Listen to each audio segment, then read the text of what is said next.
अनि नयाँ आउने मान्छेहरूलाई यिनीहरूले प्रोत्साहित नगर्ने, निमोट्ने। तपाईँ हेर्नुहोस् बालन शाहकै विरोधमा हेर्नुहोस्, उसले जे गर्छ यिनीहरू विरोध गर्छन्, काम गरेकोमा यिनीहरू विरोध गर्छन् अनि तिनीहरूलाई निमोट्ने। अहिले उसको पनि त्यही हो, करिब करिब हाम्रो के भन्छ रवि लामिछानेको पनि केस त्यही नै हो। रवि लामिछानेले धेरै गर्न जम्प हान्न कोसिस गरे होइन, धेरै जम्प गर्न खोजे। अब त्यो थियो।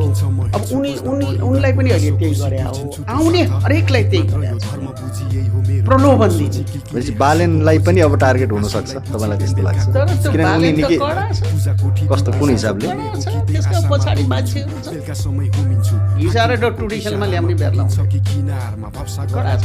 पढाइ लेखेको छ, काम त राम्रै गरिरहेछ, काम राम्रै छ। त्यसका उसको हेर्नु त रहेछ नि त, उसले त बनाएको एउटा राम्रो ग्रुप रहेछ नि त्यसको पछाडि। हेर्नु कुन हिम्मतले काम गर्न सकेको काम गरिरहेछ, गरेकै पनि छ। विदेशबाट आउनेहरू अब चाहिँ काठमाडौँ भएछ भन्छन्, अब बस्ने लायक भएछ भन्छन्, काम त गरे। जेसुकै होस् काम पनि गरिरहेछ, लडाइँ पनि गरिरहेछ। राम्रो गनिमत कुरो के छ भने राम्रो काम मात्रै गरेर हिँड्न पाए त हुन्थ्यो नि मान्छेले।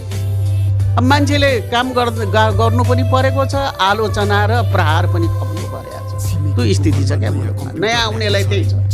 अब यी यस्तो टाइपको मान्छे एक भएर तपाईँले युनाइटेड भएर हिँड्नेदेखि चाहिँ यो पहिलेको चाहिँ पुरानो प्रवृत्ति भएका जो भनौँ मुलुकै लुटौँ खाउँ भन्ने खालको जुन प्रवृत्ति छ, त्यो प्रवृत्तिले पुरा टेक्ने थियो। तर यिनीहरू एउटै ठाउँमा गएर युनाइटेड भयो भने बलियो हुन चाहिँ अवस्था चाहिँ यो अर्काले गरेको उनीहरू सहँदा पनि नसहने, आफू गर्दा पनि नगर्ने।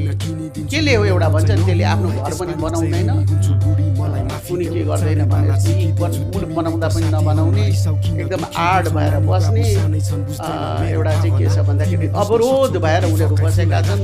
न कसैलाई बन्न दिन्छन्, न आफू सुध्रिन्छन्, न बनिन्छन्। त्यो स्थितिहरू यो अन्तिममा भन्दाखेरि चाहिँ तपाईँलाई के लाग्छ त, हामी कुनै पोइन्टमा गएर चाहिँ सुधार हुन्छ कि यस्तै स्थिति नभए कसरी भनेको अलिक मान्छे विदेशमा छन्, नयाँ पुस्तामा केही आश छ तपाईँलाई? छ, त्यो त सम्भव छ, धेरै सम्भव पनि। 84 के इलेक्सनमा भएन भने त्योभन्दा अगाडिकामा पनि केही न केही सुधार कसरी सहन्छ? भन्नु न, हेर्दा एउटा पनि विरोधी थिएन, अहिले आयो नि त। मतलब विरोधी त के भन्नु, राष्ट्रप्रति केही लोयलिटी भएको, काम गर्न सक्ने क्षमता भएका मान्छेहरू त देखिए नि त। आफ्नै पहुँचमा चुनाव लडेर जितेर केही न केही त गरिरहेकै छन्, नभएको त